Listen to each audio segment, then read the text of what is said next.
Haleluya, terpujilah nama Tuhan. Kita ada hari ini karena kemurahan Tuhan. Meskipun kita tidak dapat berhimpun atau beribadah seperti biasanya, tetapi saya percaya lewat pujian dan penyembahan kita kepada Tuhan, terlebih firman Tuhan yang kita akan nikmati bersama-sama, akan memberikan kekuatan, memberikan sukacita, bahkan memberikan kemampuan dalam kita menjalani hari-hari ini. Sebab itu, mari bersama-sama kita puji Tuhan, kita agungkan Tuhan, kita muliakan Tuhan. Haleluya!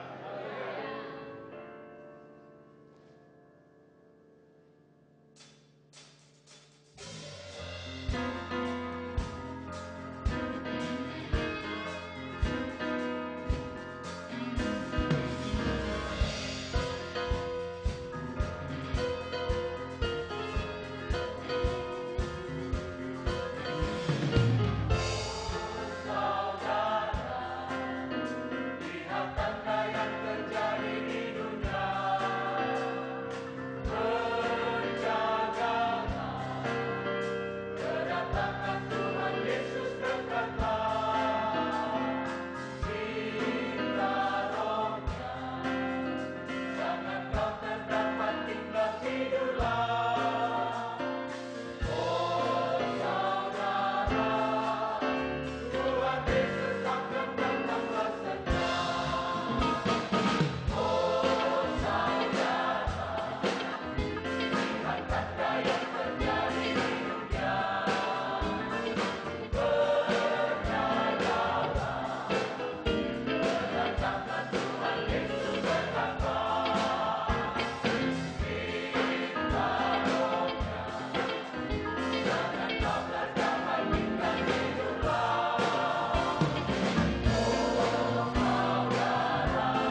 Haleluya, haleluya, haleluya.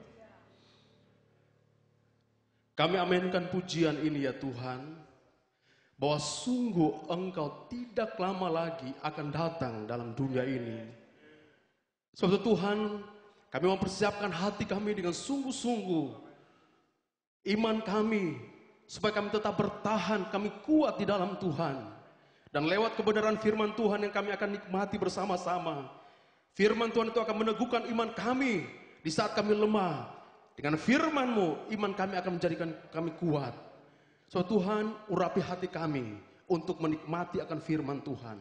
Tuhan, urapi hamba-Mu yang Tuhan sudah persiapkan untuk memberitakan firman Tuhan. Terpujilah Engkau ya Tuhan. Kami buka hati kami untuk firman-Mu. Hanya di dalam nama Tuhan Yesus Kristus. Haleluya. Amin. Puji nama Tuhan.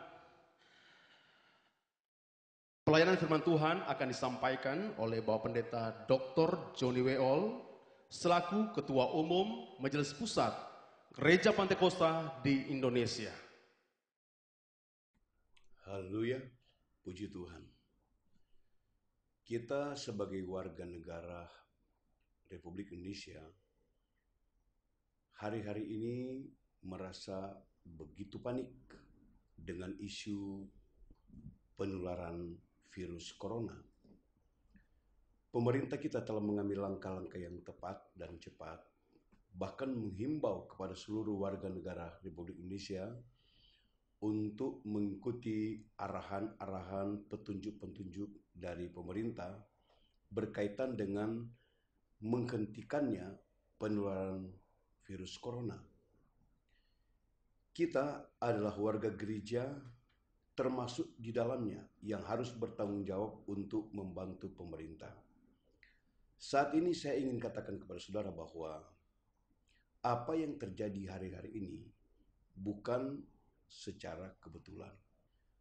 Menyadari bahwa apa yang terjadi hari-hari ini merupakan penggenapan firman Allah sebelum Yesus datang kembali. Kita tahu bahwa Yesus datang kembali bukan dikonfirmasikan oleh manusia.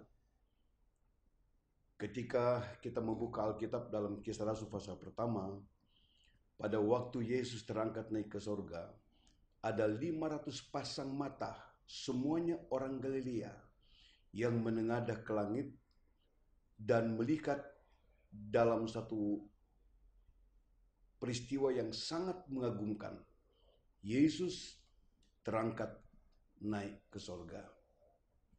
Ketika Yesus selesai melakukan prosesi atau misi kedatangannya ke dalam dunia sebagai juru selamat manusia.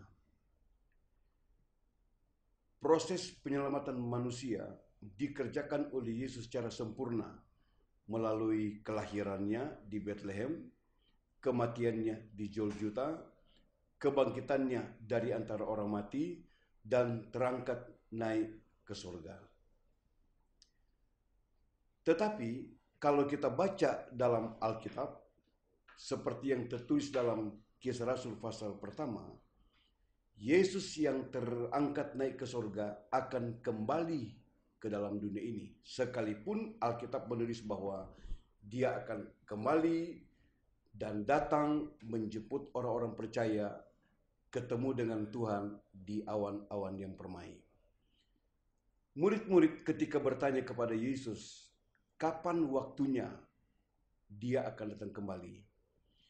Dia sendiri sebagai anak manusia tidak dapat memberikan waktu yang tepat. Jujur dia berkata bahwa hanya Bapa di sorga yang tahu. Tetapi tanda-tanda kedatangannya dia berikan kepada murid-murid. Di antaranya kalau kita membaca dalam Kisah Rasul pasal yang ketiga ayat 21. Jadi mengenai kedatangan Yesus kembali, percaya atau tidak percaya, siap atau tidak siap, dia pasti datang kembali. Dalam Kisah Rasul pasal 3 ayat 21 tertulis bahwa Yesus Kristus harus tinggal di dalam sorga sampai semuanya dipulihkan. Nah, kata dipulihkan ini mengandung arti dikembalikan segala-galanya yang hilang, termasuk penggenapan semua nubuatan. Di antaranya adalah nubuatan yang akan digenapkan apa saja yang harus terjadi sebelum Yesus datang kembali. Nah, kalau kita membaca dalam Kisah Rasul pasal 3 itu, Yesus tidak akan datang kembali kalau semuanya belum digenapi, termasuk tanda-tandanya. Dalam Injil Lukas pasal 21 kita menemukan bahwa salah satu tanda di antaranya adalah akan terjadi munculnya penyakit bala sampar. Bahasa aslinya kata bala sampar menggunakan kata loimoi yang artinya wabah penyakit yang menular dan menakutkan siapa saja. Dan ini terjadi di depan mata kita. Lalu bagaimana kita menyikapinya sebagai orang percaya? Betul, kita mempunyai iman. Iman kita begitu lurus tertuju kepada Tuhan yang kita percayai. Tuhan Yesus Kristus. Dia adalah Allah pencipta seruas sekalian alam. Elohim bara. Dia berkuasa atas segala-galanya. Tetapi kepada kita juga diberikan akal budi untuk menghindar dari wabah tersebut. Itu sebabnya kita harus mematuhi apa yang diarahkan oleh pemerintah, khususnya dari Bapak Presiden Republik Indonesia. Kita harus patuhi sebagai warga negara Indonesia yang baik. Tanggung jawab moral kita harus tunduk kepada apa yang diperintahkan oleh pemerintah. Karena dalam surat Roma pasal 13, pemerintah adalah wakil Allah atau hamba Allah yang harus kita patuhi. Nah, berkaitan dengan nubuatan Alkitab itu, wabah sampar ini akan terjadi di mana-mana. Ini bagian daripada penggenapan firman Allah. Tetapi kita sebagai orang-orang percaya mempunyai jaminan dalam perlindungan Tuhan. Saya ingin membaca satu ayat dalam Alkitab, kitab Nabi Hagai, pasal yang kedua. Kita temukan ayat itu dalam ayatnya yang ke-7. Bahwa sedikit waktu lagi Allah akan menggoncang langit, bumi, laut, dan darat. Hal ini terjadi di depan mata kita. Gempa bumi terjadi di mana-mana. Tsunami terjadi di mana-mana. Tetapi yang lebih mengejutkan, ayat itu berkata, Allah akan menggoncang bangsa-bangsa. Awalnya kita berpikir bagaimana caranya Allah akan menggoncang bangsa-bangsa.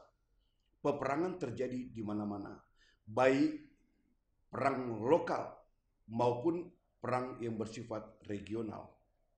Tetapi bagaimana caranya Allah akan menggoncang bangsa-bangsa? Satu di antaranya yang terjadi sekarang ini.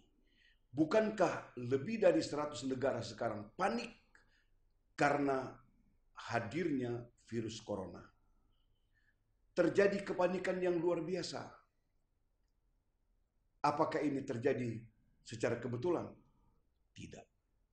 Ini harus terjadi sebagai penggenapan firman Allah. Tetapi kita orang-orang percaya harus mengerti bahwa di balik semuanya ini kita mempunyai janji pertolongan dari Tuhan. Saya ingin membaca beberapa ayat dalam kitab Mazmur pasal 91. Di sana tertulis ayat yang memberikan kepada kita pengharapan dan pegangan untuk menjalani hidup imanen hari-hari ini sampai kedatangan Yesus kembali. Disebutkan atau tertulis dalam ayat ini berbunyi demikian. Orang yang duduk dalam lindungan yang maha tinggi dan bermalam dalam naungan yang maha kuasa akan berkata kepada Tuhan, tempat perlindunganku dan kubu pertahananku, Allahku yang kupercayai. Siapa Allah yang kita percayai? Tidak lain adalah Tuhan Yesus Kristus. Itu sebabnya bukan sebatas slogan kita berkata, sekali Yesus, tetap Yesus. Karena dia adalah Allah yang sesungguhnya. Ayat berikut berkata, sungguh dialah yang akan melepaskan engkau dari jerat perangkap burung, dari penyakit sampar yang busuk. Dengan kepaknya ia akan menudungi engkau. Di bawah sayapnya engkau akan berlindung. Kesetiaannya ialah perisai dan pagar tembok. Engkau tak usah takut terhadap kedahsyatan malam, terhadap panah yang terbang di waktu siang, terhadap penyakit sampar yang berjalan di dalam gelap, terhadap penyakit menular yang mengamuk di waktu petang. Walau 1000 orang rebah di sisimu dan 10.000 di sebelah kananmu, tetapi itu tidak akan menimpamu. Engkau hanya menontonnya dengan matamu sendiri dan melihat pembalasan terhadap orang-orang fasik. Sebab Tuhan ialah tempat perlindunganmu yang maha tinggi telah kau buat tempat perteduhanmu. Dalam kondisi seperti ini, apa yang kita akan andalkan? Ilmu kita, kekuatan kita, kekayaan kita, semua tidak ada artinya ketika kita dihadapkan dengan malapetaka seperti ini. Tempat perlindungan satu-satunya adalah Tuhan Yesus Kristus, Allah kita. Dan dia tidak pernah berubah, dulu, sekarang, sampai selama-lamanya. Dengan iman, kita melangkah bersama Tuhan sebagai tempat perlindungan kita. Tetapi dengan akal sehat kita, kita juga harus patuhi aturan dan arahan dari pemerintah. Terima kasih, Tuhan Yesus memberkati kita semua.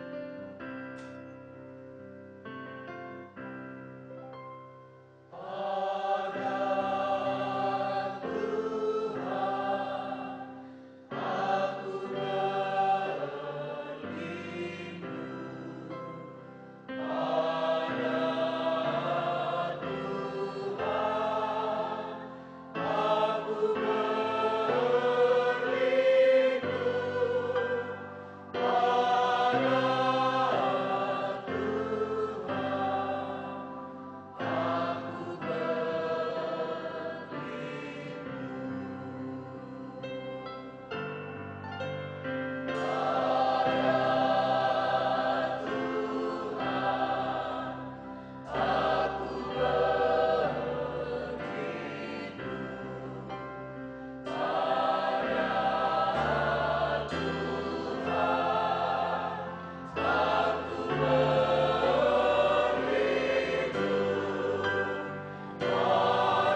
Ya Tuhan Allah Bapa kami yang ada dalam sorga, inilah yang menjadi pengakuan kami. Kami hanya dapat datang kepadamu, sumber perlindungan kami, sumber pertolongan kami. Tuhan, segala sesuatu Engkau tahu, Engkau juga mengerti keadaan yang kami hadapi, yang bangsa kami hadapi hari-hari ini Tuhan. Ada banyak ketakutan, tetapi kami yakin kami aman terlindung di dalam naungan Tuhan. Terima kasih Tuhan Yesus, biarlah ini menjadi kekuatan kami. Kalau kami tetap hidup di dalam Engkau, maka perlindungan, penjagaan, kekuatan, kesehatan menjadi jaminan kami. Terima kasih Tuhan Yesus. Sekarang saudara-saudara, kiranya berkat dari Allah Bapa, kasih sayang dari Tuhan kita Yesus Kristus, damai sejahtera, dan penyertaan dari Roh Kudus menyertai kita semua hari demi hari sampai Tuhan Yesus datang kembali. Di dalam nama Tuhan Yesus Kristus kami telah berdoa dan bersama-sama kita katakan amin.